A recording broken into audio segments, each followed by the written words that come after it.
So what I'd like to share is some memories from the corresponding chapter this year, is Perek Tezvov. We're in Tavshin Pei. So 40 years ago was Tavshin Memhei, where the Rebbe for the second time explained the Maamar Bosi Legani, chapter 15. And the first time was Tavshin Chofhei, 20 years before that. So Tavshin Memhei, I remember very vividly as we speak.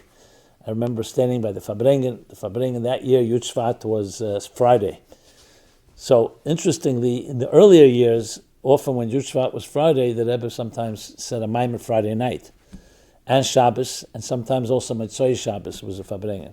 But then in Tavshin Memhei, it wasn't that way any longer. So the Rebbe only Farbrengen on Shabbos Pashas B'Shalach, Yud Aleph Shvat, meaning the day after Yud Shevat, and of course said the Maamar Bosi Legani, as the Rebbe's Kerogil, the way the Rebbe would do it, he would first sum up all the parakim till the chapter of that year, and then the main depth on the discussion was around the teichen of chapter Perek Tezvov.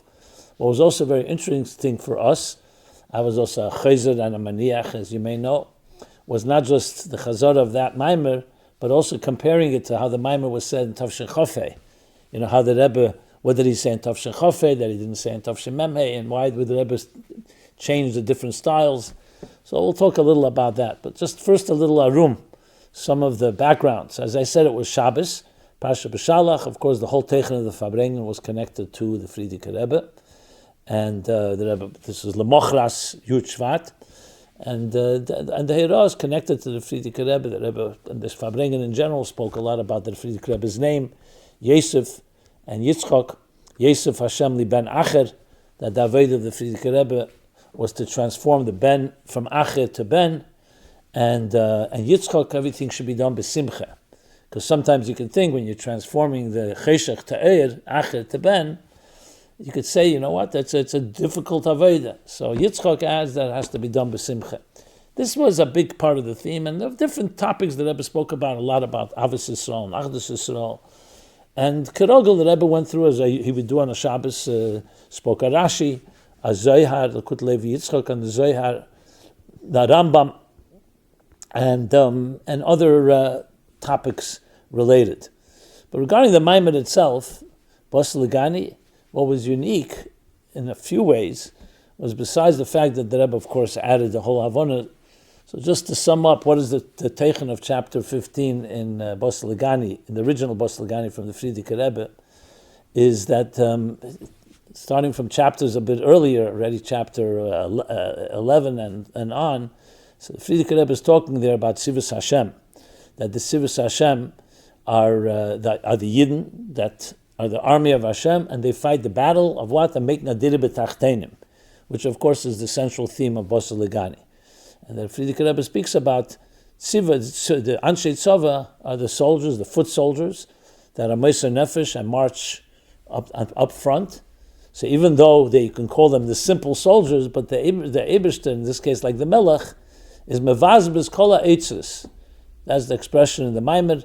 He splurges all the treasures that were hidden over all the years, that the king never revealed to anyone, but when it comes to Midas HaNetzachin, to win a battle against an enemy, that's when the Melech reveals the deepest secrets and the deepest resources that he gives to the Anshe Tzava. So what is the secrets? What are these secrets? So that Frierdiker Rebbe explains in the Maamar, he brings from the Tikkun Ezeiah, the Eir Ein Sof is Lamai Adein Ketz, or Lamata Mata Adein Tachlis.